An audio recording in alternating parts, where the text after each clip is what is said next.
Hey y'all, for today's video I used some fall theme papers and a scrap room sketch.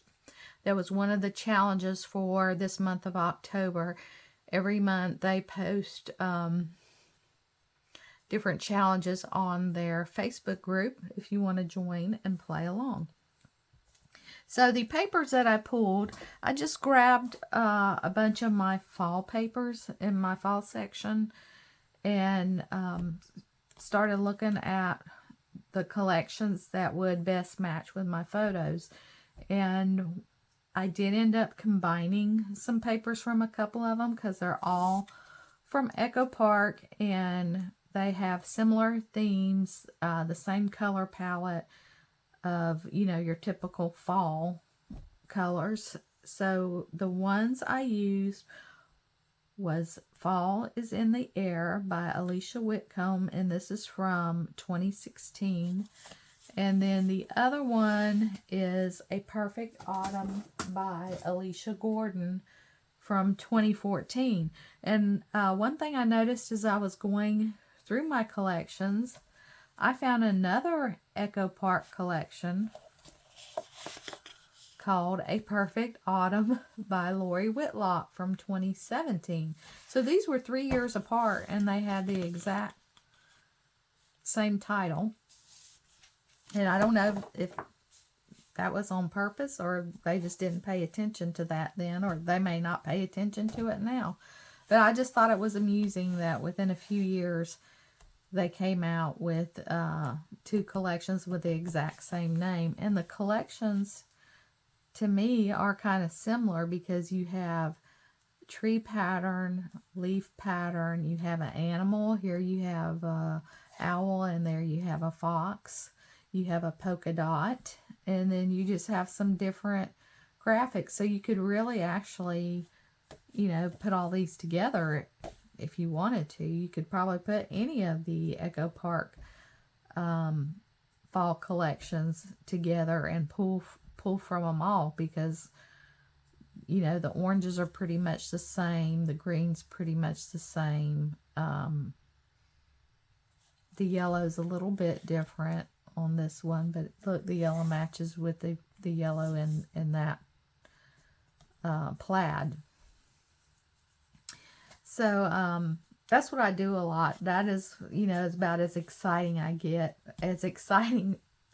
that I get when I mix paper collections, because it's not my thing. I love to watch people make page kits from different collections. I love watching that, but I do not do that. It's too much time and I have too much trouble doing that. So here is my layout based on the sketch, and I pretty much follow the sketch, except for when I initially put my paper down, I had this plaid at the top and this yellow at the bottom. And so this is a shorter piece of paper, which should have been down here, and the longer piece should have been up here, and should have extended a little bit out this side, but that's okay. I just didn't like, I think when I did this tag and this plaid, I didn't like seeing that plaid with the tag. It was too much conflicting patterns, so I just flipped the two and really just didn't feel like cutting another piece of paper. And you know what? I have if I wanted to, I might do that,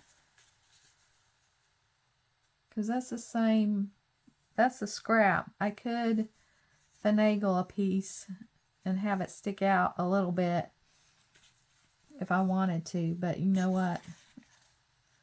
It's probably not worth the effort because I have this chipboard and these sequins down. So never mind. If that wasn't there, I could have done that and extended a little bit. But anyway, back to my layout. I did my 3 photos and I backed them on some orange pattern paper just to kind of bring out the orange, and the clown mask. And the journaling reads, there was a trend of people wearing clown masks and standing on roadsides. Knowing JT is a big fan of all things Halloween, we created our own creepy clown scene on our property to post on Facebook. And this is from September 2016. And that was a brief thing that happened.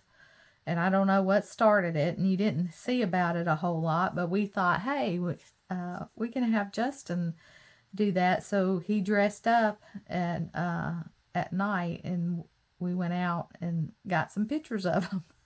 So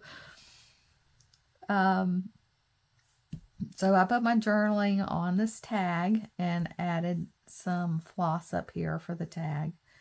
And then I went through my chipboard and found some leaves. Now these are all Echo Park chipboard pieces, but I don't know what collection they're from. And I added these little sequins, and this little leaf right here came from that Happy Mail that I got from Scylla right before I started making this layout. So I was able to incorporate a piece of that with this leaf. And then I used this with the acorns because we have a lot of oak trees in our area and on our property. So it was perfect to add the oak tree. And the sketch did not have anything at the bottom and the top of the layout, but I felt like it just needed a little something extra. And I had thought about, you know, cutting this down and backing it with another pattern paper, because that always gives a little bit extra pizzazz to your layout. But I had these chipboard pieces in my Echo Park binder, so I just pulled them out, and they're not 12 inches in length. This one's a little bit longer than that one, so I just kind of centered it on the top and the bottom. And now for my title, that's where I used my Dirty Little Secrets that I had made a video on previously about the all these chipboard letters that I have in my possession. This is old school, and this is how we used to get creative with letters before your die cut machines and your Silhouette and, you know, or the hand crank die cut machines. You had to get creative. One of the things was to use letter stencils, trace your letters and cut them out. And then they came out with these chipboard letters, which were awesome at the time.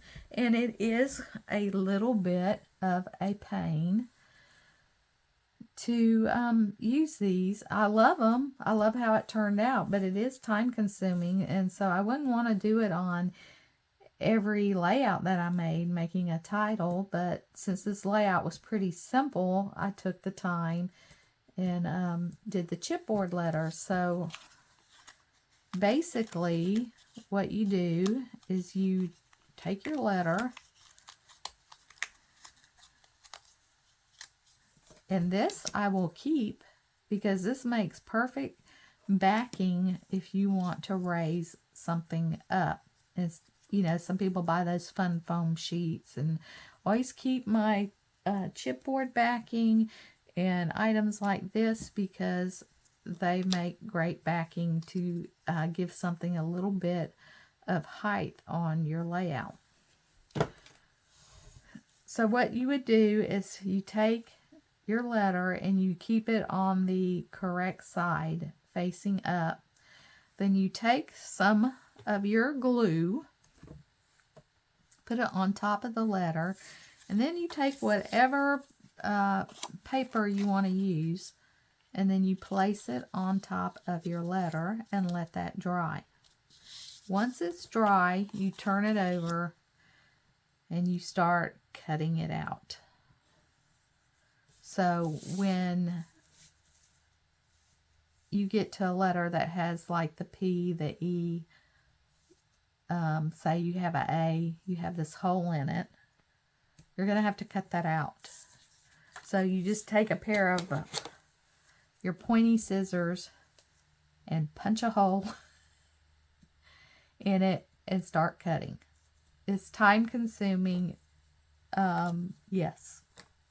But this is what we did if we wanted something different. So when you cut it out, it's not perfectly cut. It's kind of jaggedy.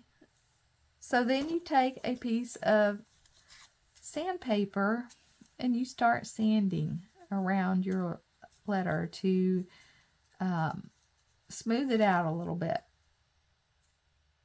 And then when you're done with that, you distress all your edges to kind of cover up any imperfections.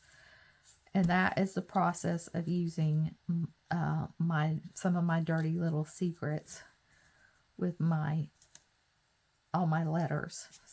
Now you don't have to do pattern paper. You can paint. You can paint them if you want, ink them. I've always just done it with the pattern paper because I liked it to match the ideas, this polka dot paper. And so I just used it down here to match up with the papers in the collection. And some of them I have, they have color on them. And I know I got these from the QVC. These actually have a color and a texture. And this one also has, look, they're so old. It had sticky on them, but it's not sticky anymore. And that's another reason why I always glue down. I glue down my chipboard. I glue down my enamel dots. Of course, sequins. But I pretty much glue down everything because you don't know how long the sticky is going to last. And this has no sticky on it whatsoever. So I always glue down everything. But anyway, that is my layout. And thanks for watching. We'll see you next time. Bye.